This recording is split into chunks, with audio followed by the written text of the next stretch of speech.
Selamat pagi, kali ini kita akan belajar tentang produksi massal. 3.10 menganalisis perencanaan produksi massal. 4.10 membuat perencanaan produksi massal. Untuk tujuan pembelajaran: 1. Siswa dapat memahami tentang produksi massal. 2. Siswa dapat mengidentifikasi tentang perencanaan produksi massal. 3. Siswa dapat mengidentifikasi rancangan produksi massal. 4. Siswa dapat mengidentifikasi tahapan produksi massal. 5. Siswa dapat menganalisis dan mempresentasikan proses produk suatu perusahaan. 6. Siswa dapat membuat dan mempresentasikan rancangan produk sesuai jurusan. Teman-teman udah tahu belum nih tentang apa pengertian produksi massal? Sebutan yang diberikan kepada sebuah metode memproduksi barang dalam jumlah besar dengan biaya yang rendah per unit.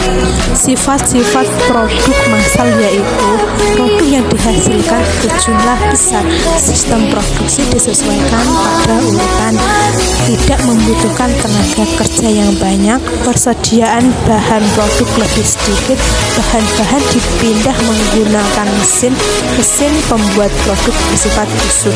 Perencanaan produksi adalah proses menciptakan ide produk dan menindaklanjuti sampai produk diperkenalkan ke pasar. Perencanaan produksi meliputi hal-hal sebagai berikut. A. Mempersiapkan rencana produksi mulai dari tingkat target atau seluruh pabrik yang meliputi perkiraan permintaan pasar dan proyeksi penjualan. B. Membuat jadwal penyelesaian setiap produk yang diproduksi. C. Merencanakan produksi dan pengadaan komponen yang dibutuhkan dari luar barcode, items, dan bahan baku. D. Menjadwalkan proses operasi setiap order pada stasiun kerja terkait. E. Menyampaikan jadwal penyelesaian setiap order kepada para pesanan.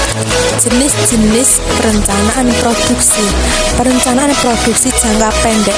Perencanaan operasional, yaitu penentuan kegiatan produksi yang akan dilakukan dalam jangka waktu 1 tahun mendatangkan atau kurang, dengan tujuan untuk mengatur penggunaan tenaga kerja, persediaan bahan, dan fasilitas produksi yang dimiliki perusahaan pabrik. Oleh karenanya, perencanaan produksi jangka pendek berhubungan dengan pengaturan operasi produksi, penentuan tingkat kegiatan pro. Maka perencanaan ini disebut juga dengan perencanaan operasional.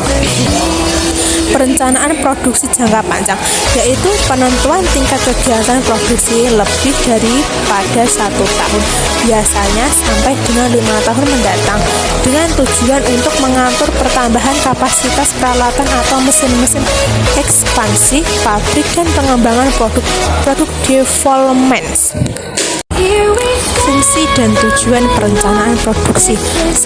Menjamin rencana penjualan dan rencana produksi konsisten terhadap rencana strategis perusahaan. 2. Sebagai alat ukur performansi proses perencanaan produksi. 3. Menjamin kemampuan produksi konsisten terhadap rencana produksi. 4. Memonitor hasil produksi aktual terhadap rencana produksi dan membuat penyesuaian. 5. Mengatur persediaan produk jadi untuk mencapai target produksi dan rencana strategis. 5 dimensi untuk menilai kinerja usaha pengembangan produk. 1. Kualitas produk. 2. Biaya produk. 3. Waktu pengembangan produk. 4. Biaya pengembangan. 5. Kapasitas pengembangan. Tahapan produksi massal. 1. Market research and feasibility study market research. 2. Brainstorming. 3. Menentukan tujuan dan batasan produk. 4. Menggambar produk. 5. Review produk. 6. Membuat properti atas. 7. Uji produk. 8. Produksi massal. Nah, untuk kesimpulannya, pengertian produksi massal adalah sistem produksi barang secara terus-menerus dengan kuantitas barang yang berskala besar. Dalam produksi massal, perusahaan manufaktur dapat menghasilkan ratusan bahkan ribuan produk secara bersamaan. Proses produksi massal biasanya dilakukan oleh perusahaan industri besar dan pabrik dengan ratusan karyawan. Apalagi aliran produk selalu berjalan terus-menerus, sehingga tidak mengherankan kalau satu pabrik besar dapat menghasilkan begitu banyak produk dalam waktu yang singkat. Oke, sekian dari saya. Terima kasih.